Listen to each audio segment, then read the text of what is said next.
Good afternoon, everybody. Thank you very much for joining us here. We are Blakademik TV.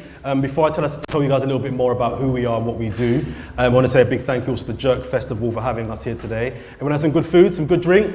Yeah? You all feeling good? Good. It's going to be a long day, so pace yourselves. So we're Blakademik TV. What we do is we're a YouTube channel that have panel discussion debates around issues affecting the black community. It's quite a wide breadth of subjects we cover, everything from politics to sport, food, lifestyle, culture, and even more than that. We are currently on YouTube at the moment. We have all of our branding around the building, so if you want to find us on YouTube, we are Blakademik TV, and all our socials as well, Facebook, Instagram, and Twitter. That's Blakademik spelled without a C.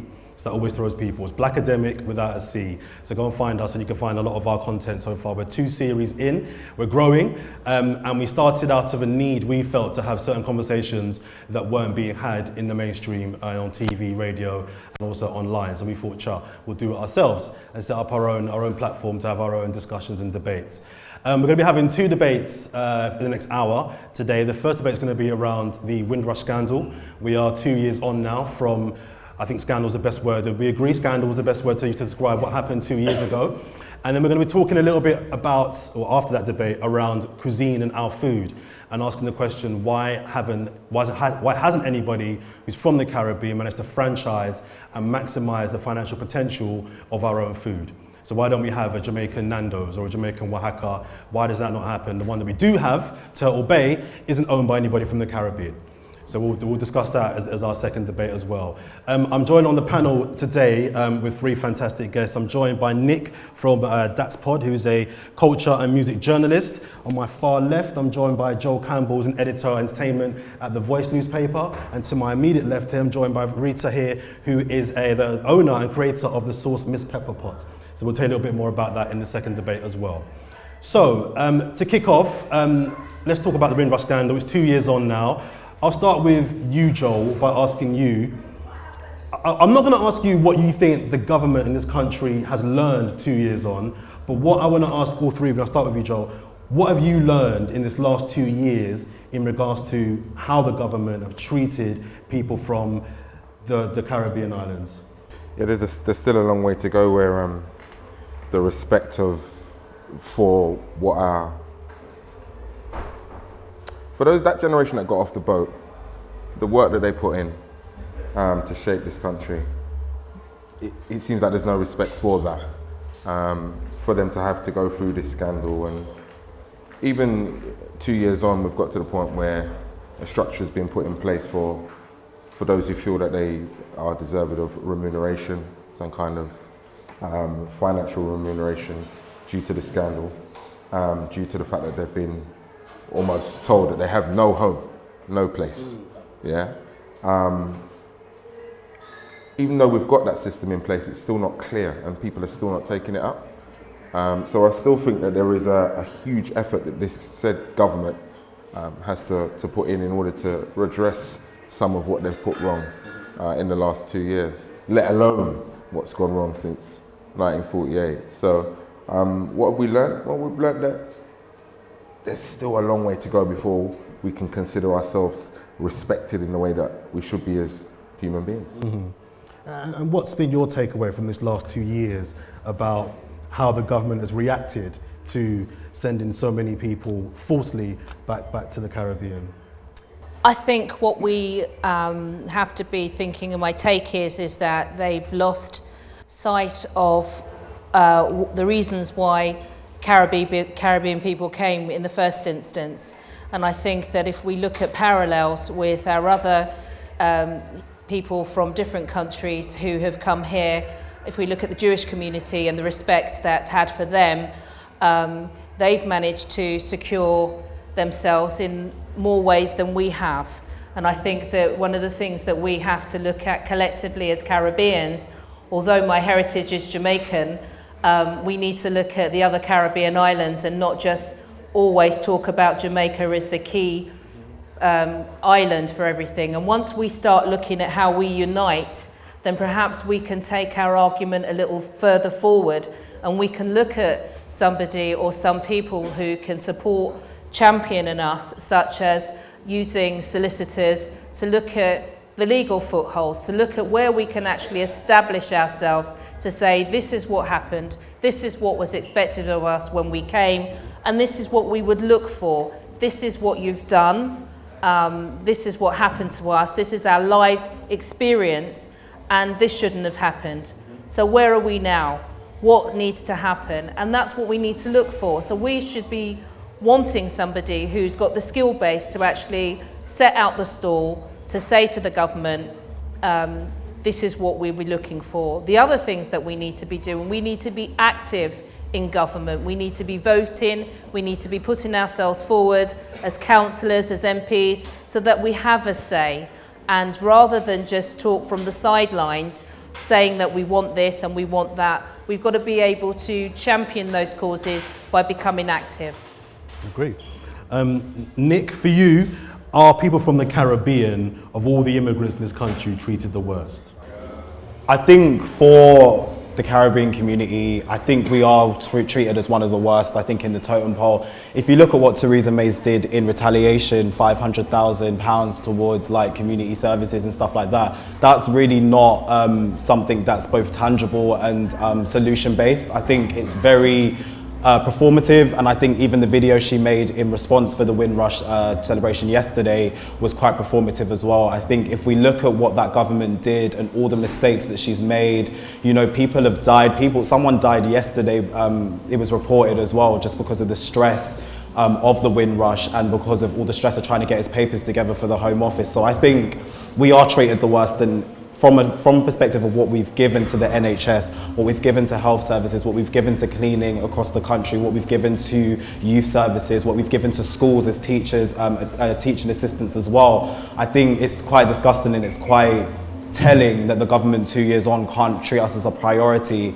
amongst all the other things going on as well. If you look at Grenfell, which is quite close parallel as well, POCs and black people are treated like dirt, and we will continue to be treated like dirt at the hands of the Conservatives, at the hands of the government as well, because if you think back, they started by Labour as well, if you think back before the Conservative government. So yeah, in the totem pole of things going on and issues, we will always be treated as one of the worst in this country, period.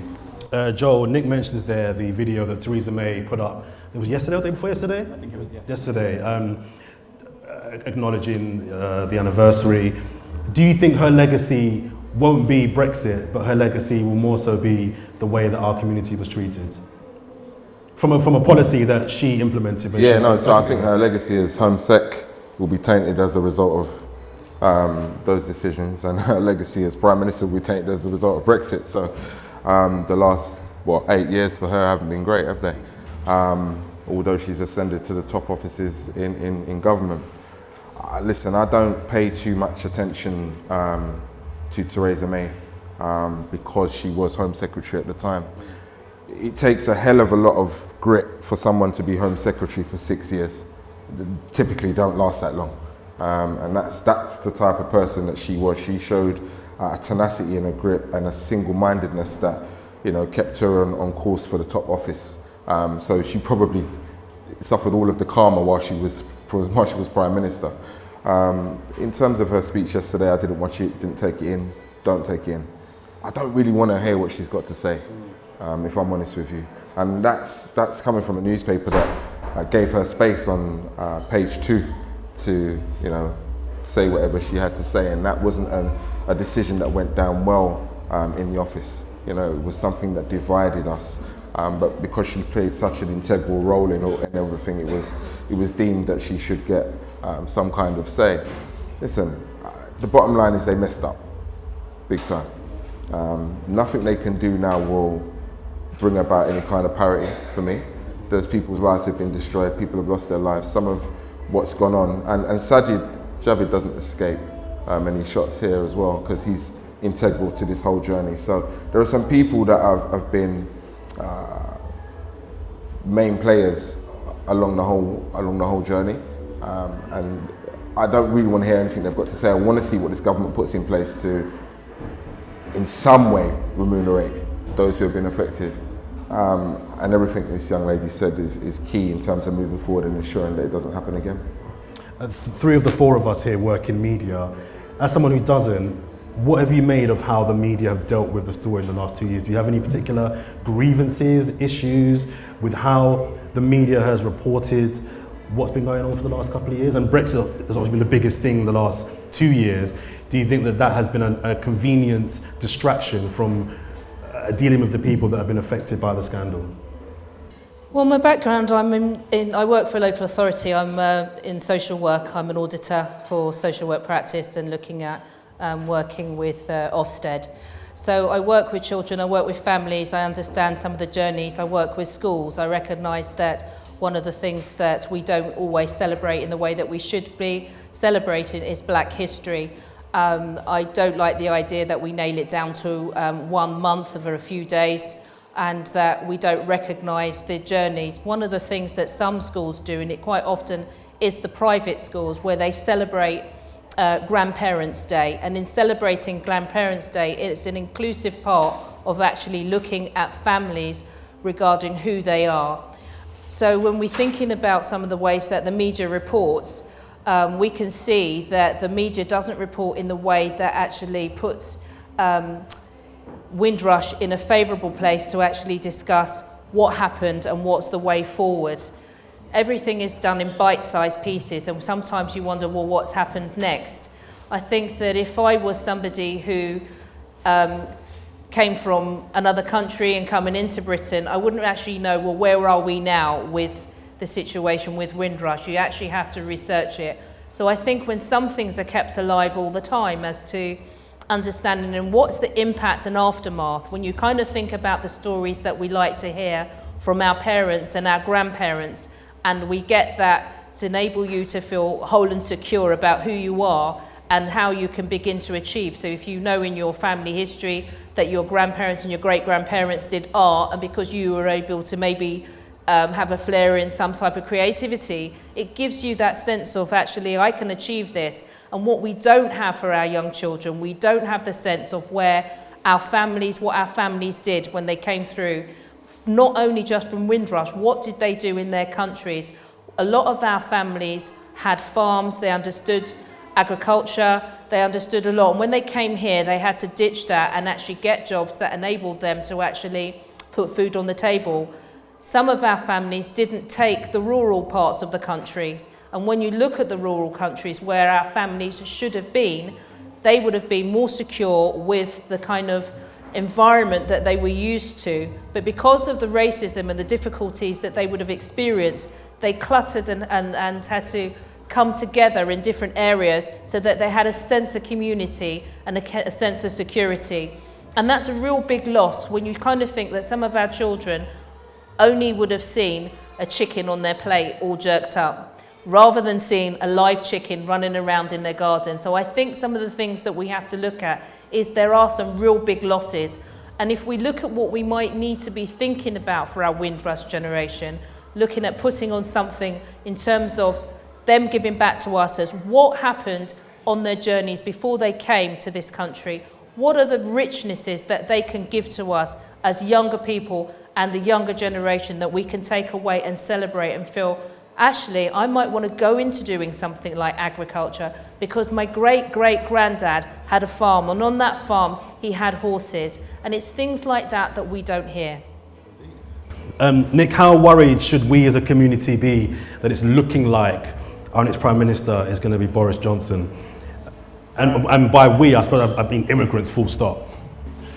I think we should be extremely worried with someone who's made sentiments about Africa which have been distasteful, with someone who's made a career off of the backs of slating immigrants to a certain extent.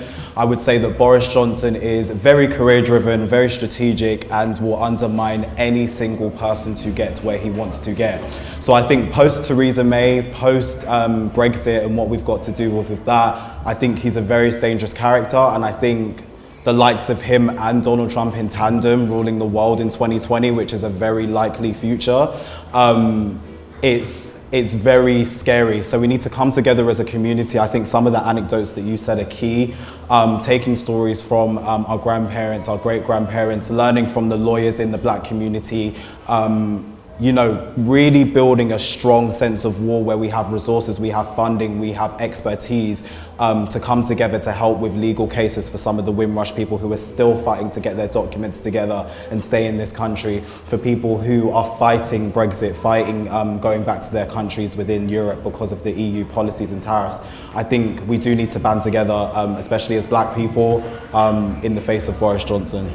I'll take any kind of questions or thoughts from you guys in front of us in just a second. I've got one more question that I think I'll finish on by asking. You kind of answered it just then.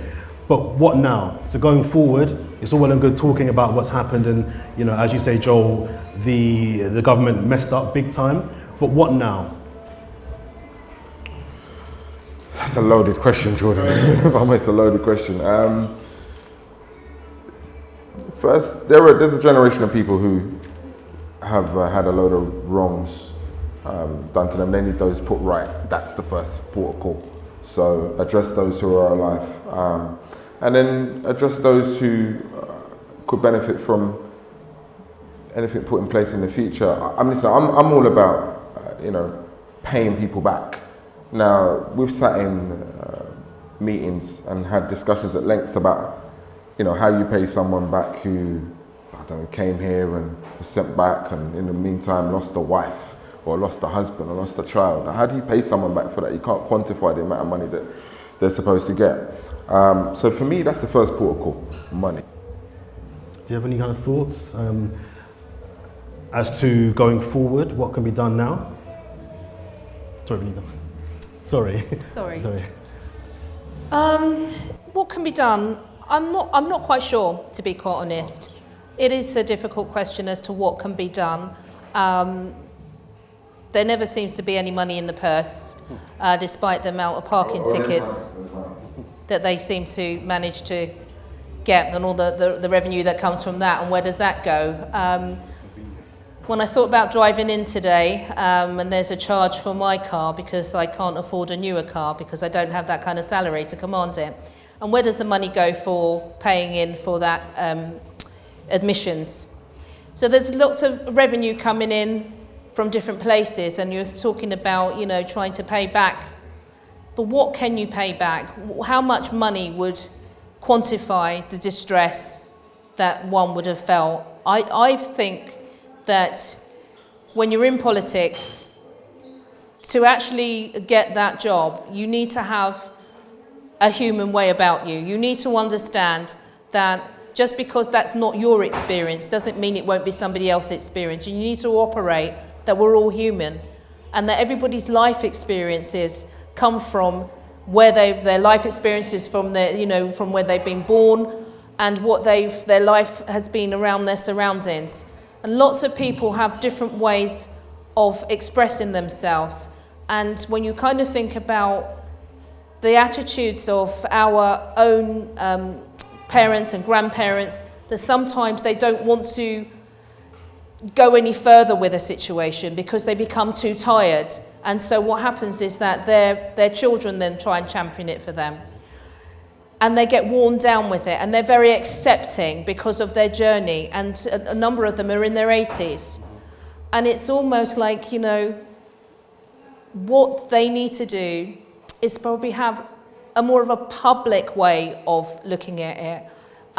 You know, we often have things that are celebrated on coins, and maybe they should look at celebrating our heritage on a coin that actually has some recognition, and that these coins can have some value for later on. Indeed. Thank you very much. Were there any kind of thoughts or questions or experiences from anybody in the audience they wanted to share regarding the Windrush Scandal? Anybody at all? Don't be shy. We're all equally angry, frustrated, peed off, annoyed, I'm assuming. Well, thank you very much. Oh, yes. We don't have a mic, so you've got to project. So I'm second generation. Okay. And as a community, what can we do? We hear these stories all the time. I went to an event yesterday where Speaker Vernon, I can't remember his surname, was at. But what can we do? What can we do to help? We hear these Do you have any ideas of the panel? And what can we do, was the question. One of the things I suggested in a meeting at The Voice a couple of weeks ago was that there is a low uptake of people who are actually eligible for, some kind of remuneration. They've not gone through the process because the first time that they inquire about any kind of form that they've got to fill in, they're met with a load of criteria that puts them off, stops them. And they think, and then they're asked to produce a letter from 45 years ago that they can't produce. There's loads of things in the way, basically. So what I've suggested to The Voice is that we get something together whereby we enable people to understand the process a lot easier. So we're trying to pull that together ourselves. It might take a couple of weeks because we're trying to get experts who understand how to navigate all of the forms and all of the whole process. So maybe once we've got that in place, we're going to need volunteers to keep it running. At that point, we'll reach out to the community. So if you're looking for something that you can do, maybe we'll reach out to you. I was going to say, from a perspective, just looking outside of the legals and the legastics and stuff, I think mental health is key because a lot of our granddads, grandmas, all of that have been dying because of this situation and severely stressed, all of that. So I think coming together, as you did yesterday, really great that you went to something like that. I think something I learned when I went to events about Grenfell Tower and all of that kind of thing is that community is power. And I think when you come together, you realize that you have skill sets, you're on a different journey in a mental health capacity. You could help someone to de-stress. You could bring someone somewhere else potentially to take their mind off of things. Sometimes focusing on that 24/7 will severely damage you, and that is why our people slow down. That is why the, sorry about the lights, don't know what's going on. So that's why some of the older people get relentless and not relentless, even tired and exhausted and all of that. So I think just by you going to these events and talking and empowering, asking those questions, I think that's gonna help to solve the outside and the mental capacity to get them through, to persevere, to then get those papers and be in a position where they can better their lives and try to live and integrate back into society. So that's what I'd say. Guys, thank you very much. Can we run a applause for our panelists, please? Thank you very much.